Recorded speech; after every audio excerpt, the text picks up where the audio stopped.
북한 정권 내부가 발칵 뒤집혔습니다. 북한에서 가장 믿음직한 사람, 해외 주재 외교관.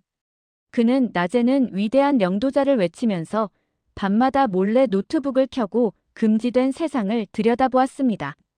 그러던 어느 날 평양에서 4글자짜리 전문이 도착했습니다. 본부 귀환대기. 가족과 함께 싱가포르에서 4년을 보낸 그가 내린 결정은 무엇이었을까요? 지금부터 그 이야기를 들려드리겠습니다.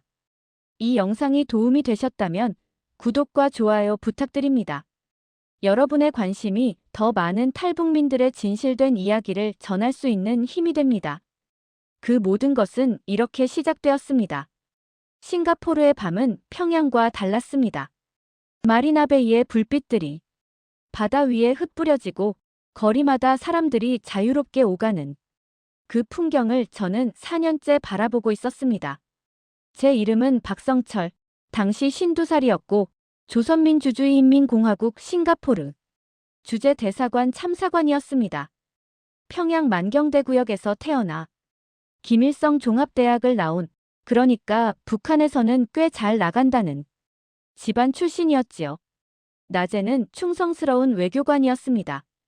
회의 때마다 위대한 영도자 김정은 동지를 외쳤고 본부에서 내려오는 지시를 한치의 의심 없이 따랐습니다. 적어도 겉으로는 그랬습니다. 여러분도 아시다시피 우리 같은 사람들은 그렇게 살아야 했습니다. 의심받는 순간 모든 게 끝이니까요. 일제시대 밀정 무서워하듯 우리는 서로를 감시하며 살았습니다. 하지만 밤이 되면 달랐습니다. 아내와 딸이 잠든 후 저는 조용히 노트북을 켰습니다. 북한에서는 상상도 못할 일이었지요. 인터넷으로 세상을 보았습니다. 대한민국 뉴스를, 유튜브 영상을, 탈북자들의 증언을. 처음에는 적들의 선전이라고 생각했습니다. 하지만 보면 볼수록 가슴 한구석이 무너져 내렸습니다. 그 시절 평양에 계신 어머니 생각이 많이 났습니다. 올해 82이신 어머니는 만경대구역 작은 아파트에서 혼자 사셨습니다. 아버지는 6년 전에 돌아가셨는데 6.25 참전 용사셨지요. 어릴 적 아버지가 들려주신 전쟁 이야기가 떠올랐습니다. 성철아, 그때는 정말 힘들었다. 하지만 나라를 위해서였으니까. 전쟁통에 헤어진 가족 이야기, 굶주림과 추위 속에서 버텨낸 이야기들. 우리 어머니 아버지 세대가 겪은 고난은 이루 말할 수 없었지요. 아버지 산소에 마지막으로 간 게 언제였는지 그것조차 가물가물했습니다. 명절마다 송편 빚으시던 어머니 손이 떠올라 가슴이 먹먹해졌습니다. 어느 날 밤이었습니다. 딸 은별이가 거실에서 친구와 영어로 통화하고 있었습니다.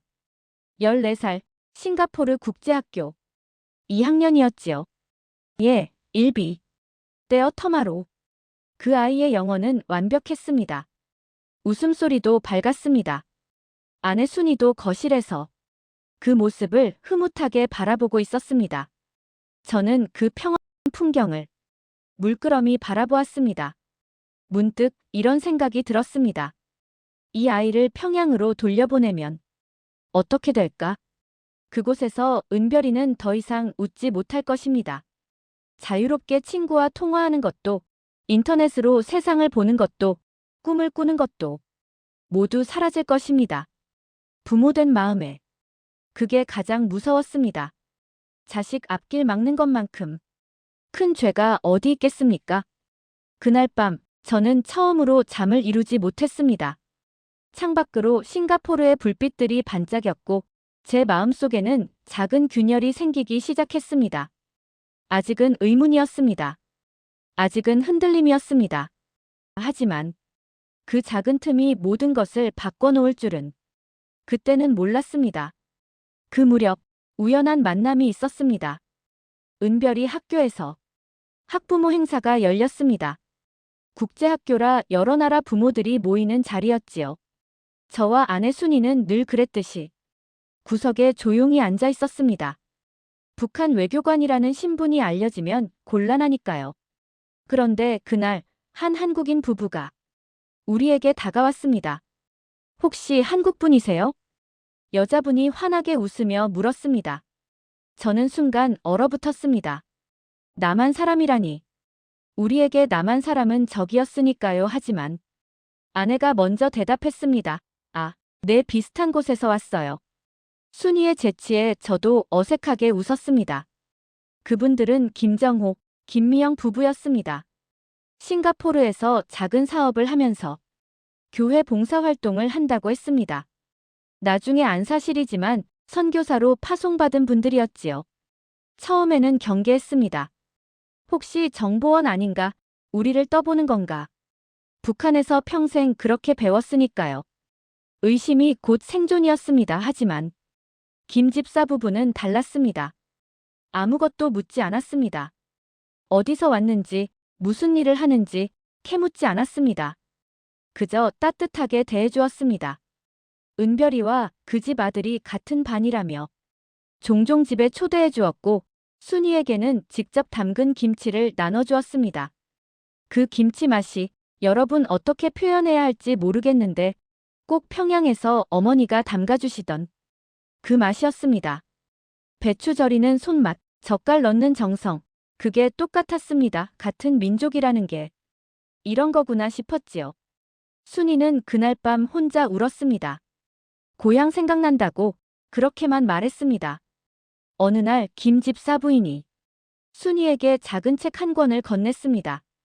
손바닥만 한 성경책이었습니다. 힘들 때 읽어보세요. 위로가 될 거예요.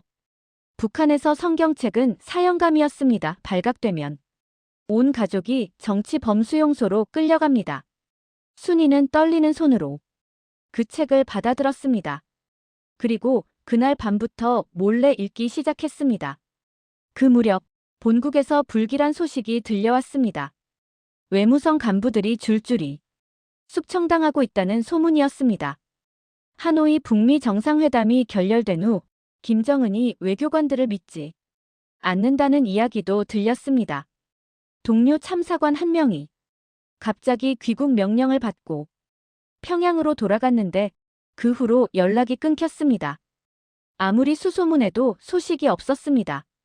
우리 부모님 세대가 겪었다는 숙청의 공포, 6.25 직후 인민재판의 참혹함, 그게 아직도 계속되고 있구나 싶었습니다. 은별이 얼굴을 볼 때마다 가슴이 조여왔습니다. 이 아이에게 무슨 일이 생기면 그 생각만으로도 숨이 막혔습니다. 밤마다 순이는 조용히 성경을 읽었고 저는 인터넷으로 바깥 세상을 보았습니다. 우리 둘 다 무언가 깨닫기 시작했습니다. 하지만 아직 입 밖으로 꺼내지는 못했습니다. 서로의 마음을 알면서도 그 말을 하는 순간 돌이킬 수 없다는 것을 알았으니까요. 그해 가을, 평양에서 또 한 통의 전문이 도착했습니다. 심장이 철렁 내려앉았습니다. 그 전문의 내용은 간단했습니다. 박성철 참사관, 본부 귀환 대기하라. 손이 떨렸습니다.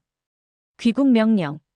그 네 글자가 무엇을 의미하는지 저는 너무나 잘 알고 있었습니다. 돌아가면 두 가지 중 하나였습니다. 운이 좋으면 한직으로 밀려나는 것, 운이 나쁘면 정치 범수용 소행이었습니다. 요즘 분위기로 보면 후자의 가능성이 높았습니다. 그날 밤 저는 아내에게 전문 내용을 보여주었습니다. 순이의 얼굴이 창백해졌습니다. 여보, 이게 무슨 말끝을 흐렸지만 순이도 알고 있었습니다. 우리 둘 다 말없이 은별이 방 쪽을 바라보았습니다. 아이는 아무것도 모른 채 숙제를 하고 있었습니다. 며칠 후부터 이상한 일이 벌어지기 시작했습니다. 대사관의 새로운 직원이 유독 저를 따라다녔습니다. 보위부에서 파견된 감시원이라는 걸 금방 알 수 있었습니다. 퇴근길에 뒤따라오고 점심시간에 슬쩍 옆자리에 앉고 마치 그림자처럼 붙어 다녔습니다.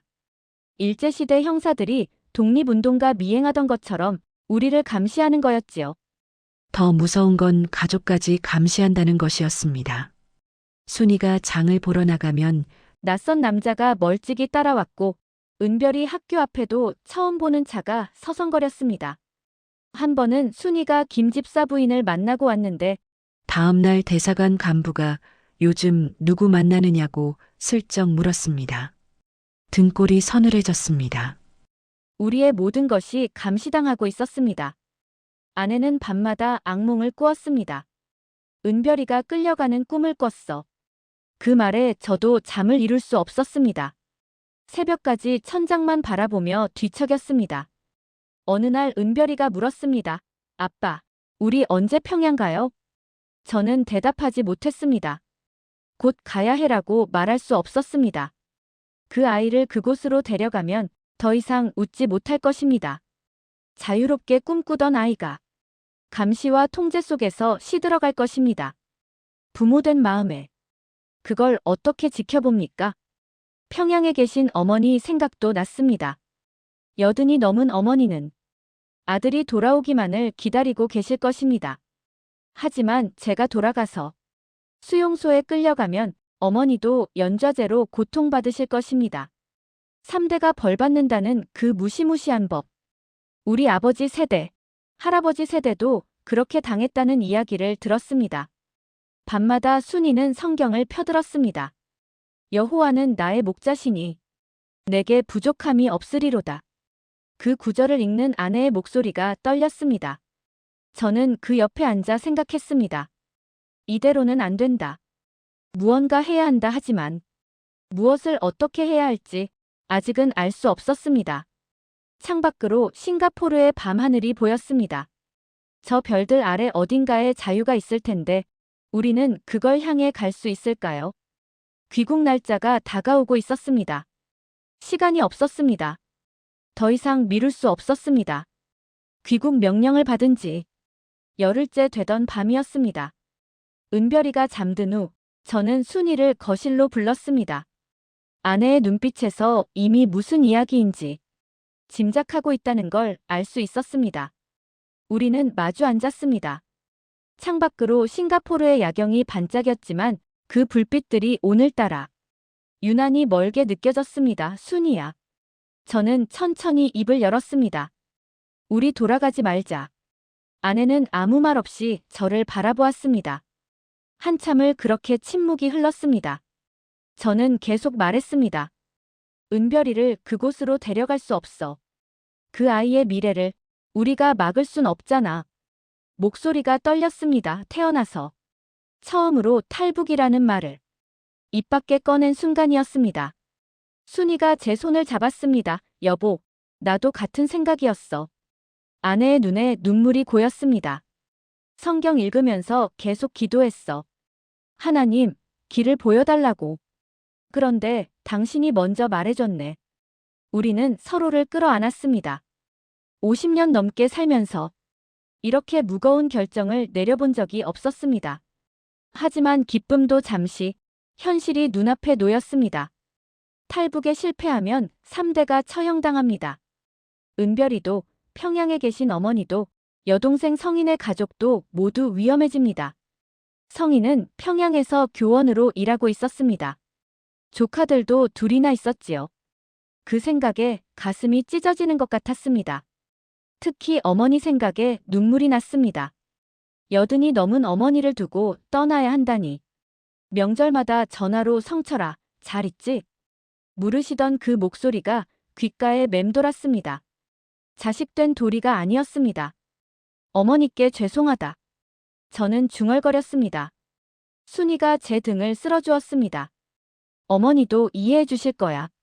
손녀딸 은별이가 자유롭게 사는 게 어머니도 원하시는 거 아니겠어? 아내의 말에 고개를 끄덕였지만 마음은 여전히 무거웠습니다. 우리 부모님 세대는 평생을 분단 속에서 살아왔습니다. 6.25의 상처, 이산의 아픔을 안고 그런 어머니를 또다시 이별의 고통 속에 남겨두어야 한다니. 그날 밤 우리 가족은 처음으로 함께 기도했습니다. 은별이에게는 아직 말하지 않았지만 저와 순이는 손을 잡고 조용히 기도했습니다. 하나님, 우리 가족을 지켜주세요. 이 어둠 속에서 길을 열어주세요. 순이의 기도 소리가 떨렸습니다. 저도 눈을 감고 간절히 빌었습니다. 믿음이 있어서가 아니었습니다. 그저 이 상황에서 기댈 곳이 필요했습니다. 암흑 같은 밤, 우리에게는 그 기도밖에 없었습니다. 결심은 섰습니다. 이제 방법을 찾아야 했습니다. 김 집사님께 조심스럽게 연락을 해볼 생각이었습니다. 2024년 4월 열이틀 새벽 4시 그날이 왔습니다. 김 집사님의 도움으로 한국 대사관과 연락이 닿았고 탈출 계획이 세워졌습니다. 새벽 4시, 감시가 가장 약해지는 시간. 우리에게 주어진 시간은 15분이었습니다. 그 안에 아파트를 빠져나가 대사관 차량과 합류해야 했습니다. 전날 밤 은별이에게 모든 것을 말했습니다. 아이는 처음에 얼떨떨해했습니다. 아빠, 우리 평양 안 가요? 저는 딸의 손을 잡았습니다. 은별아, 아빠가 너한테 더 좋은 세상을 보여줄게. 믿어줄 수 있지? 아이는 고개를 끄덕였습니다. 14살, 아직 어렸지만 상황을 이해하는 눈빛이었습니다. 새벽 3시 반, 우리는 조용히 짐을 챙겼습니다. 가져갈 수 있는 건 작은 가방 하나뿐이었습니다. 순이는 성경책을 가방 깊숙이 넣었습니다. 저는 아버지 사진 한 장을 지갑에 넣었습니다. 그게 전부였습니다. 평생 모은 것들, 추억이 담긴 물건들을 모두 두고 떠나야 했습니다. 4시 정각 아파트 문을 열었습니다. 복도는 조용했습니다. 심장이 터질 것 같았습니다. 한 발, 한 발 내디딜 때마다 시간이 멈춘 것 같았습니다. 엘리베이터는 소리가 날까봐 피하고 비상계단으로 내려갔습니다.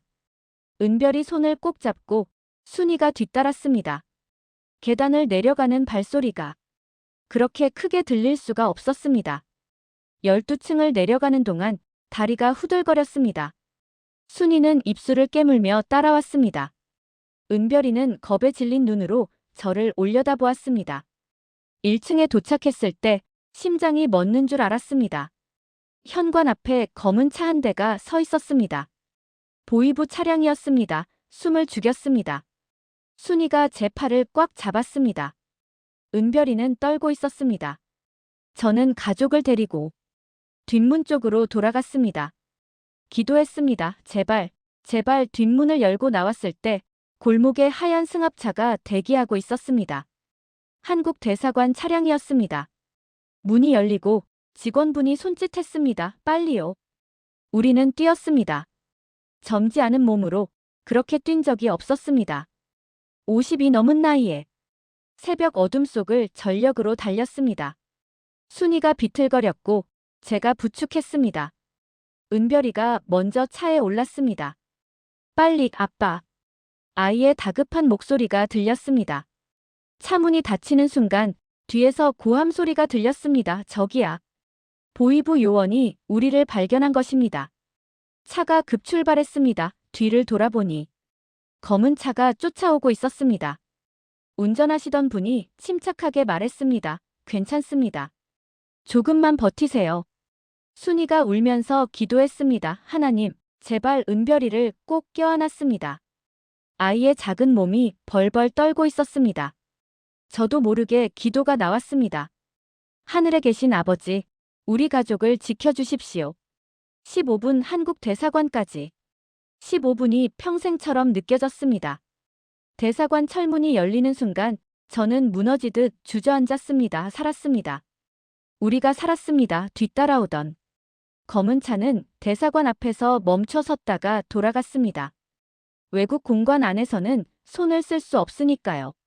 순이가 저를 끌어안고 울었습니다. 은별이도 울었습니다. 저도 울었습니다. 50년 넘게 살면서 그렇게 운 적이 없었습니다. 대사관 직원분들이 우리를 안쪽으로 안내했습니다. 작은 방이었지만 그곳이 천국처럼 느껴졌습니다. 따뜻한 물과 음식이 나왔습니다. 은별이는 지쳐서 금방 잠들었고 저와 순이는 밤새 서로의 손을 잡고 있었습니다. 아무 말도 하지 않았습니다. 말이 필요 없었습니다. 하지만 아직 끝난 게 아니었습니다. 한국으로 가기 위해서는 절차가 필요했습니다. 신원 확인, 서류 작업, 비행기 예약 며칠이 걸릴지 알 수 없었습니다. 그 며칠이 또다시 불안의 연속이었습니다. 북한 대사관에서 우리를 돌려달라고 요구하면 어떻게 되는 건지, 싱가포르 정부가 우리를 넘기면 어쩌나, 온갖 걱정이 머리를 떠나지 않았습니다. 밤마다 악몽을 꿨습니다. 보위부 요원들이 쳐들어와 가족을 끌고 가는 꿈. 식은땀을 흘리며 깨어나곤 했습니다. 사흘째 되던 날, 김 집사 부부가 대사관으로 면회를 왔습니다. 외부인이 들어오기 어려웠지만 특별히 허락을 받았다고 했습니다. 김 집사님이 저를 보자마자 울먹였습니다. 박 선생님, 정말 다행입니다. 김 집사 부인은 순이를 끌어안았습니다. 기도 많이 했어요. 하나님이 지켜주신 거예요. 그분들이 준비해온 김밥과 미역국을 먹으며 순이가 또 울었습니다. 고향에서 먹던 그 맛이라고. 그분들은 작은 선물도 가져왔습니다. 새 성경책과 은별이에게 줄 학용품이었습니다. 한국 가서도 힘내세요. 우리 계속 기도할게요. 김 집사님의 말씀에 고개를 숙였습니다. 남한 사람, 한때는 적이라고 배웠던 사람들이 우리를 이렇게 도와주다니. 같은 민족이라는 게 이런 거구나. 다시 한번 느꼈습니다. 분단이 갈라놓은 건 땅뿐이지 마음까지는 아니었습니다. 닷새째 되던 밤, 대사관 직원분이 방문을 두드렸습니다. 박 선생님, 내일 비행기입니다. 그 말에 가슴이 벅차올랐습니다. 내일이면 한국 땅을 밟습니다. 자유의 땅을. 은별이가 아빠, 우리 진짜 가는 거야? 하고 물었습니다. 그래, 진짜 가는 거야. 아이를 껴안으며 대답했습니다. 순이가 성경을 펴들고 조용히 읽었습니다. 두려워 말라. 내가 너와 함께 함이라. 저도 함께 눈을 감았습니다. 평양에 계신 어머니 얼굴이 떠올랐습니다. 어머니, 죄송합니다. 하지만 살아서 다시 만나겠습니다. 통일이 되는 날 꼭 찾아뵙겠습니다. 내일이면 새로운 삶이 시작됩니다. 대사관 철문이 열리는 순간 저는 무너지듯 주저앉았습니다. 살았습니다. 우리가 살았습니다. 뒤따라오던 검은 차는 대사관 앞에서 멈춰 섰다가 돌아갔습니다. 외국 공관 안에서는 손을 쓸 수 없으니까요. 순이가 저를 끌어안고 울었습니다. 은별이도 울었습니다. 저도 울었습니다. 50년 넘게 살면서 그렇게 운 적이 없었습니다. 대사관 직원분들이 우리를 안쪽으로 안내했습니다.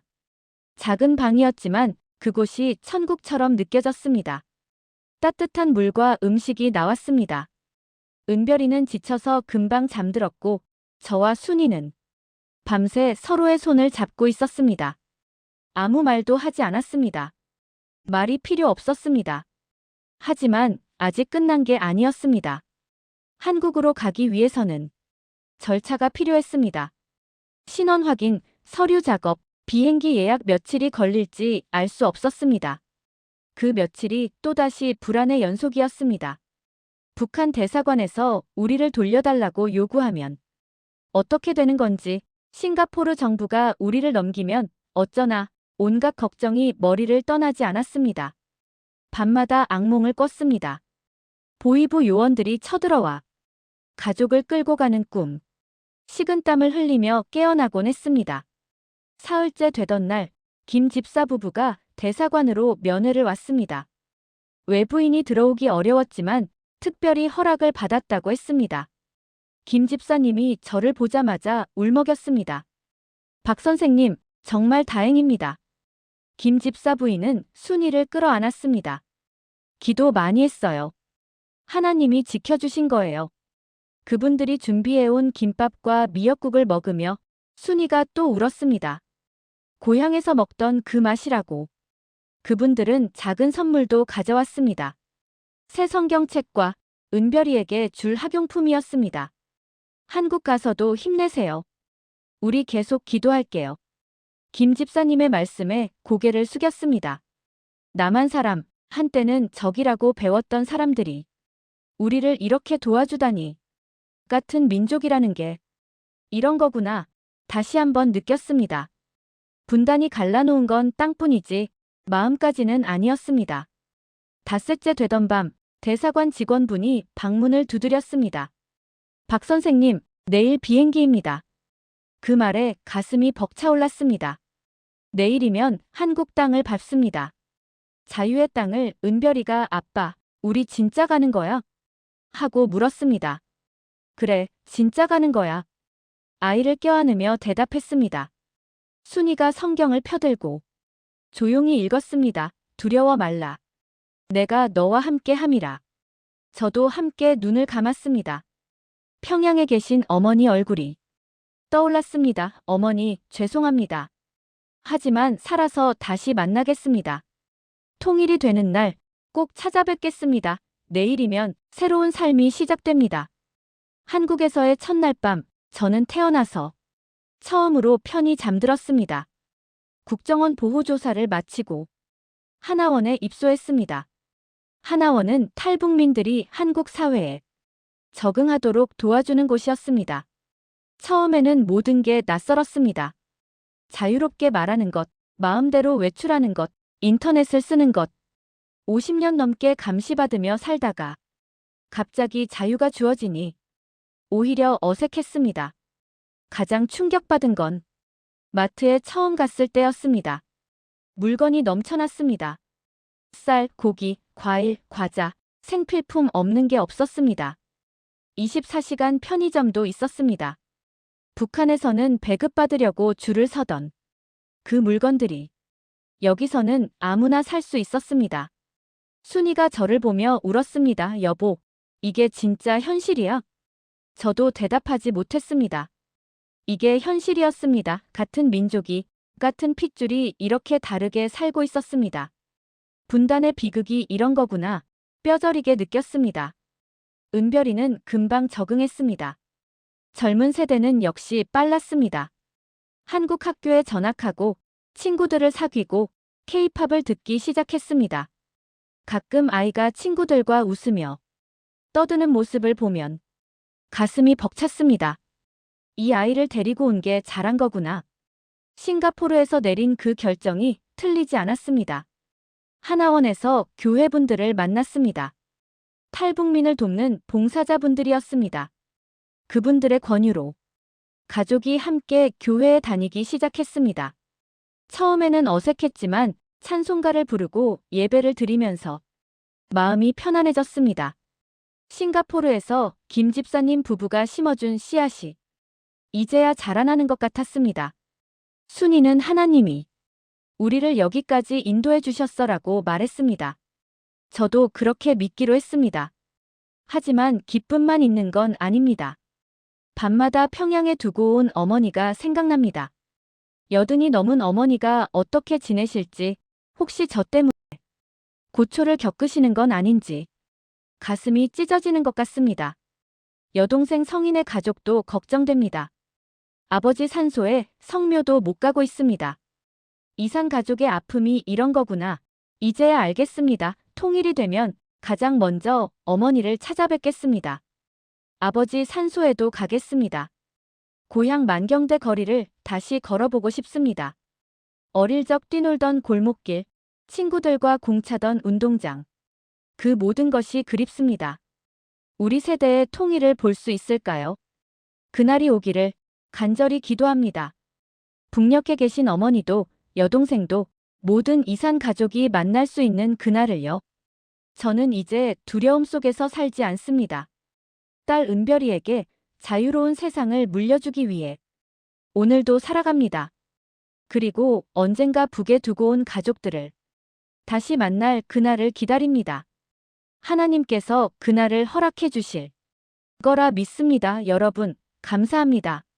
제 이야기를 들어주셔서 감사합니다.